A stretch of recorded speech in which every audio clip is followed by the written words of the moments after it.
Hi there and welcome to the Cyberhut TV. My name is Simon Moffat, I'm founder at the Cyberhut, and this is our vendor introduction series where I get to interview all of the cool leading identity security related startups in the globe. And at this time we've got a super special guest. We've got Robert from Trustfour. Robert, how are we doing? Hey, thanks, Simon. We're doing great. That was great. It's good to see it.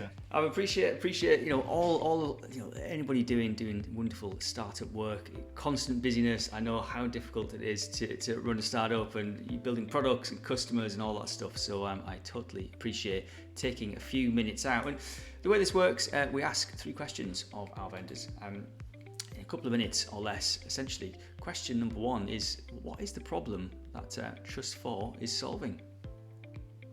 Sure. Trustfour is solving a really simple problem. We want to solve the blast radius associated with lateral movement. At a macro basis, that's what we want to solve. And what we believe is that workloads should self-protect themselves regardless of what the network is doing. The network provides capability, awesome.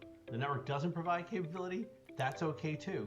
And what we believe is that these workloads should simply use mutual authentication with an authorization capability. And it's pervasive in lots of parts of our infrastructure, but not necessarily across our application base. So we want to solve that problem. And then on top of that, we want to provide this capability to do cryptographic agility. So we have a pathway to post-quantum. And then we also want to provide some capability to do data in transit logging and analytics. This is another area which we can do just because of the way we tap into TLS. Love the sound of that. There's lots going on there. I love the sort of segmentation angle and obviously that crypto agility aspect there as well. But I guess the second part of the questioning is why has this become a problem now, and why are you trying to tackle it now? Yeah, this became a problem actually over the course of probably the last 15 years. Became critical right now. So if you go back and you look at the world of identity management, and we would deal with these things called quote unquote service accounts.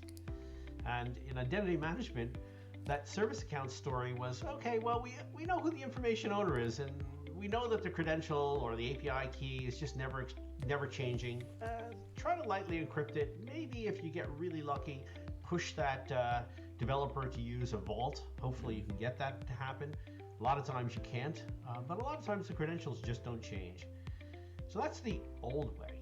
Now we've decomposed our applications. We literally have moved our applications sometimes within ourselves, to the cloud, to third parties. So this issue now has had an explosion, and you're hearing now that service accounts sometimes are now being coupled with machine identities or non-human identities. And the explosion of these accounts and the privileges that these accounts have are now it's about 25% of all substantial hacks are now caused by lateral movement associated with picking up these types of credentials. So that's why now.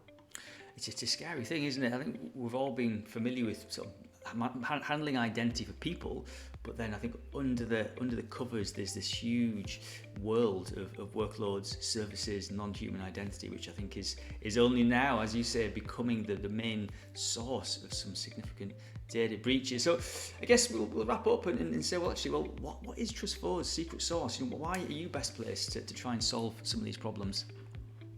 So, our secret sauce is actually where we've been in the past in the management team. Between myself and Jim, my COO, we've had multiple cybersecurity startups in and around identity. And so that's the first piece. The second one is that we took a novel approach. And the novel approach was we want to lay down a layer 4 fabric of mutual authenticated TLS. And armed with that, just by doing that and doing it correctly with a vault, auto rotation of credentials, and sometimes we can even do one-time use credentials, and doing it in a way that requires no code change, we can lay down this fabric of mutual TLS and really change the attack surface. And it acts in many ways as an additional factor for what's happening at layer 7. And we encourage people and our customers to actually do something about layer 7. Do the vault, use OIDC. But you know what? The reality is a lot of these applications can't. and you can't do it in any timeline that's ever going to reduce that audit that you're going to get when you have these types of service accounts all over the place. And so our capability without code changes lays down a fabric that you can do pervasive across the organization. That's why we believe we're best. Love the sound of fabrics and quick to start, production ready. I think there's, as you describe it, it sounds like this is real inflection point of having to manage this workload ecosystem. And I think that mutual authentication aspect is something often overlooked, often forgotten about. And I think that is a key aspect. And I think that quantum agility piece as well, being future-proof, thinking ahead, allowing organizations to essentially work on what they do best, which is building apps, building services, and doing whatever. And I guess allowing guys like yourselves to abstract and handle all of that low-level security workload. Sounds like a great opportunity. Indeed. The cryptographic agility story in the government sector is serious. In the commercial sector, we're less so. But let's be clear, we're just about to, from our perspective, release a test, and it's free. It's tlscompliance.trustfour.com. And you can test whether your TLS services are in fact supporting post-quantum key exchange.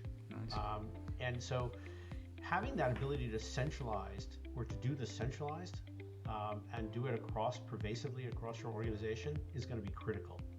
The second part to this is that we're finding that there are a lot of need to do data in transit logging. Think of it as a tap right into the data in transit that we can then send into analytics engines. And you can start to look at traffic, and you can look at not only traffic patterns, but you can also take a look at the analytics around that. So you can actually start to see, within a reduced attack surface, you can start to see insider threats or abuse of systems and use patterns that you've never seen before. And that's sort of where Trustfour is going. And we see the data in the clear because we're tapping it right at the TLS layer. And that's how we actually install that control. Love that. Excellent. Well, you've got a huge runway of opportunity and technical things to go and deliver there, which is absolutely fantastic. Well, thank you again for taking some time out of the busy workload world to give us an update on where you guys are heading. This has been the vendor introduction series for the Cyberhood. Thank you, Robert and Trustfour. Until next time, thank you very much. Yep, thanks, Simon.